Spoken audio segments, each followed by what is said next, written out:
All right, let's get right into this. We usually think of the criminal justice system and the immigration system as two totally separate things, right? Well, what if I told you they're not? What if the lives of convicted citizens and undocumented immigrants are actually tangled up together in a way that goes back centuries? We're about to unpack a connection that might just change the way you see everything. So let's kick things off with a pretty staggering number. In California, nearly 10% of everyone living there is either a prisoner, a parolee, a felon, or an undocumented immigrant. Think about that. That is a massive chunk of the population living in what's basically a modern-day caste system, a group of people with very few rights, constantly living in the shadow of the law. So the big question is, how on earth did this happen? How did a U.S. citizen who's done time and a non-citizen without papers end up in such a similar boat, shut out from society in many of the same ways? It's a real historical puzzle, and trust me, the answer is not what you'd expect. To figure this out, we're going to tackle it in 6 parts.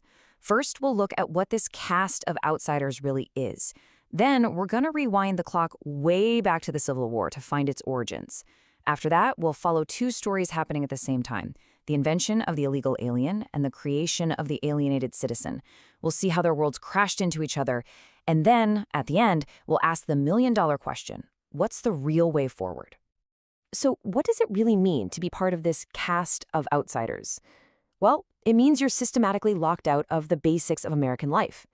For both of these groups, it can mean you lose your right to vote. It can mean you're told you can't live in public housing, get food stamps, or even get a student loan. And for both, it means living with the constant fear of being arrested and taken away from your home and your family. Now here's where the story gets really wild. It doesn't start with border walls in the 20th century, nope. It starts with the end of the Civil War. Get this, the very first federal immigration law was passed because abolitionists were worried that Southern plantation owners were just going to replace the black slaves they'd lost with Chinese workers on contracts, which they saw as just another kind of slavery. And this all goes back to a giant loophole left in the Constitution itself. The 13th Amendment, the one that abolished slavery, had this one huge exception: except as a punishment for crime. That little phrase basically said a form of slavery could legally continue as long as it was through the justice system. It was a crack in the very foundation of freedom. The incredible abolitionist Frederick Douglass saw this coming from a mile away. As the government started to ban Chinese immigrants, he stood up and said, "Hey, the problem isn't the people." He argued the problem is the law that creates a status like slave, or in this case, coolie. He warned that creating legal categories of people you can just exclude is the exact opposite of what abolition was all about. But nobody listened. Okay, so let's follow that first thread. With Douglass's warning completely ignored, Congress essentially started building a legal wall around the country, brick by brick. And in the process, they invented a totally new kind of person, a political category that never existed before: the illegal alien. And just look at how fast this happened. After they banned Chinese workers in 1882, the list of who was undesirable just kept growing: polygamists, anarchists, even kids traveling alone. By 1924, the National Origins Act basically shut the door on most of the world, making it legal for only Western Europeans to come in easily. Now, here's the really crucial legal twist. The Supreme Court decided that immigration was a matter of national security, which gave the government something called plenary power, basically absolute and total power. This meant deportation wasn't a punishment you could fight in court. It was just an administrative procedure. And the result? All those constitutional rights we take for granted, like a trial by jury, they just didn't apply. So in the real world, who did this new system actually end up targeting? Well, when the Border Patrol was formed in 1924, the agents down on the southern border focused almost all their energy on Mexican workers. Even though Mexicans weren't officially banned by the new law, they became the face of illegal immigration. And that's how the public image of this new illegal alien caste became, for all intents and purposes, Mexicanized. Okay, so let's hit pause on that story for a second and pick up the other one, the story of the citizen. Because while the immigration system was busy creating this class of non-citizens with almost no rights, the criminal justice system was doing something similar, stripping citizens of their rights, making them strangers in their own country. I mean, just look at this comparison. It's night and day. A felony drug conviction can mean you lose your right to vote, you're banned for life from getting welfare, you're kicked out of public housing, and good luck finding a decent job. The very substance of your citizenship gets hollowed out. You are, effectively, alienated. This isn't some new idea. Back in the day, they had a name for it: civil death. Today, we use a much nicer sounding term: collateral consequences.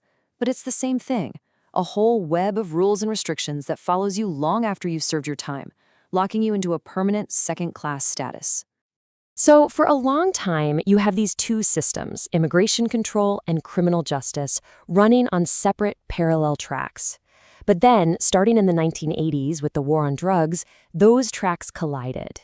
And when they merged, they created a powerful new machine for social control. And the scale of this was just mind-blowing. Look at California's prison population. Between 1982 and 2000, it went up by nearly 500%. That's not a gradual increase, that's an explosion. This is the era of mass incarceration, and it set the stage for these two systems to become one.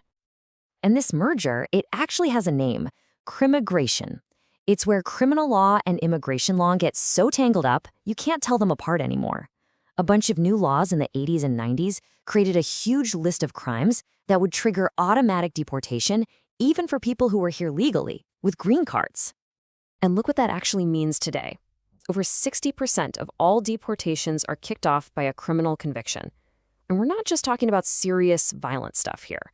We're talking about traffic tickets, shoplifting, and minor drug possession suddenly becoming reasons for someone to be banished from the country forever. So the bottom line is this: jails and prisons have become the place where these two worlds meet. It's in these facilities that immigrants waiting to be deported and citizens serving their sentences are physically in the same space. A space designed for people who don't have the full rights of citizenship. And that all brings us to the final, really tough question.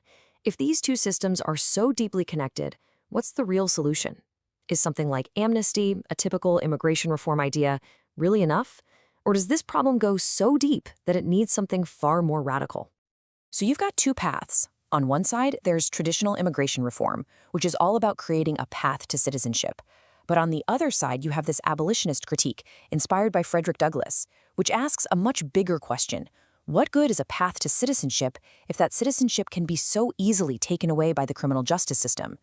This view says we need to get rid of the very labels, felon and illegal, that create this problem in the first place.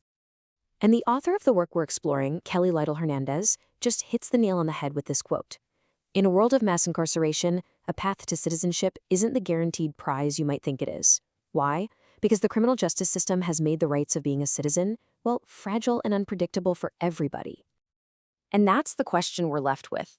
If we've built a system where citizenship can be given with one hand and the most important parts of it can be snatched away by the other, is just offering more people a ticket into that same system really the answer?